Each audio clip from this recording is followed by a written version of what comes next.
കാരുണ്യാഭിഷേകം, ആരാധിക്കുന്ന ജീവിതങ്ങൾ, കാരുണ്യാഭിഷേകം, കാരുണ്യാഭിഷേകം. ഈശോയിൽ ഏറ്റവും പ്രിയമുള്ളവരെ, ഇന്ന് മെയ് 1-ാം തീയതി തൊഴിലാളി മധ്യസ്ഥനായ വിശുദ്ധ ഔസേപ്പ് പിതാവിൻ്റെ തിരുനാളാണ്. കുടുംബത്തിന് വേണ്ടി ഒരുപാട് അധ്വാനിക്കുന്ന മക്കളാണ് നിങ്ങൾ ഓരോരുത്തരും. നിങ്ങളുടെ എല്ലാവരുടെയും സ്വർഗീയ മധ്യസ്ഥനായ വിശുദ്ധ ഔസേപ്പ് പിതാവിൻ്റെ തിരുനാൾ ആഘോഷിക്കുമ്പോൾ നിങ്ങൾ അധ്വാനിക്കുന്ന ആ വലിയ ദൗത്യത്തിൽ ദൈവത്തിൻ്റെ ശക്തമായ ഒരു കൃപ നിങ്ങൾക്ക് ലഭിക്കട്ടെ എന്ന് പ്രാർത്ഥിക്കുകയാണ്. ഈ അവസരത്തിൽ അച്ഛന് നിങ്ങളോട് പങ്കുവയ്ക്കാനുള്ളത് ഒരു പാവപ്പെട്ട ഒരു വീട്ടമ്മയുടെ ഒരു നല്ല ഒരു പ്രവൃത്തിയാണ്. ആ അമ്മ ചെയ്യുന്നത് ഒരു പ്രശസ്തനായൊരു ഡോക്ടറുടെ ഭാര്യയാണെന്ന് ഓർക്കണം. സാമ്പത്തികമായിട്ട് ഒരു കുറവുമില്ല, സമ്പന്നതയുടെ ആ നിറവിൽ താമസിക്കുന്ന ഒരു കുടുംബമാണ്.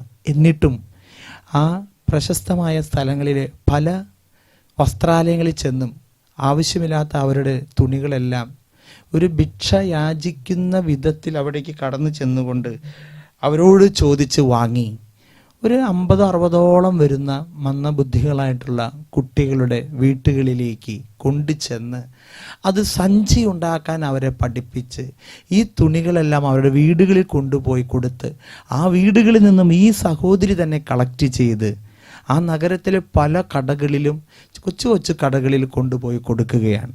ചിലപ്പോൾ ഒരു 10 രൂപ വില വരുന്നൊരു സഞ്ചിയാണ്. പക്ഷെ അങ്ങനെ അത് കിട്ടിക്കഴിഞ്ഞാൽ ചിലപ്പോൾ ഒരു കുട്ടിക്ക് ഒരു 50 രൂപ അല്ലെങ്കിൽ 100 രൂപ 2 ആഴ്ചയിൽ 1 ആഴ്ചയിലൊക്കെ കിട്ടുമ്പോൾ അവർക്ക് വലിയൊരു സന്തോഷമാണ്. അപ്പോൾ ഒരിക്കലും ഈ സഹോദരിയുടെ കൂടെ അവരുടെ ബന്ധുവായ സിസ്റ്റർ കാറിൽ സഞ്ചരിച്ചപ്പോൾ അത് കൊച്ചു കടകളുടെ മുമ്പിലേക്കാണ്, ചിലത് ബിവറേജിൻ്റെ അടുത്തുള്ള കടകളൊക്കെയാണ്. അപ്പോൾ ആളുകൾ ഇങ്ങനെ നിൽക്കുകയാണ്. അപ്പോഴാണ് ഈ പ്രശസ്തനായ ഡോക്ടറുടെ ഭാര്യ ഈ സഞ്ചിയും കൊണ്ട് ആ കടകളിലൊക്കെ പല കടകളിലും വിൽക്കാൻ പോകുന്നത്. ഈ സഹോദരി എന്നോട് പറഞ്ഞു, അച്ഛാ, എൻ്റെ അപ്പൻ എന്നോട് പറഞ്ഞിട്ടുണ്ട്, കളവൊഴിച്ച് മറ്റെന്ത് ജോലി ചെയ്താലും അത് ഒരു പ്രശ്നമുള്ളതല്ല, കക്കാതിരുന്നാൽ മതി, കട്ടെടുക്കാതിരുന്നാൽ മതി.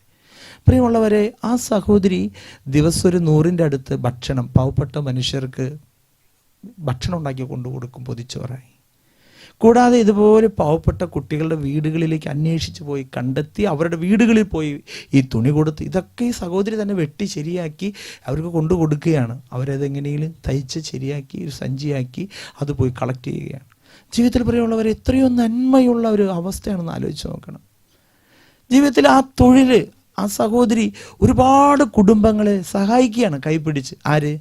ഒന്നിനും ശക്തിയില്ല, അതുപോലെ തന്നെ ബലമില്ല, കഴിവില്ല, അങ്ങനെ ഒരുപാട് കുറവുകളുള്ള മനുഷ്യരെ ഈ സഹോദരിയുടെ മനസ്സിലെ നന്മ കൊണ്ട് സഹായിക്കുകയാണ്.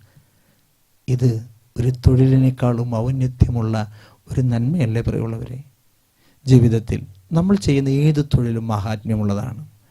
ആരുടെയും വക വഞ്ചിച്ചെടുക്കാതെ, തട്ടിച്ചെടുക്കാതെ, പറ്റിക്കാതെ, ആത്മാർത്ഥതയുടെ വിശ്വസ്തയോടെ ഏൽപ്പിച്ച ജോലി 100% വിശ്വസ്തയോടെ ചെയ്യുവാൻ വിശുദ്ധ ഔസേപ്പ് പിതാവിന് സാധിച്ചെങ്കിൽ ആ ഒരു കൃപ ഈ തൊഴിലാളി മധ്യസ്ഥനായ ഔസേപ്പ് പിതാവിൻ്റെ തിരുനാൾ ദിനത്തിൽ നമുക്കെല്ലാവർക്കും ഉണ്ടാകട്ടെ. നമുക്ക് പ്രാർത്ഥിക്കാം. ദൈവം എല്ലാവരും അനുഗ്രഹിക്കട്ടെ.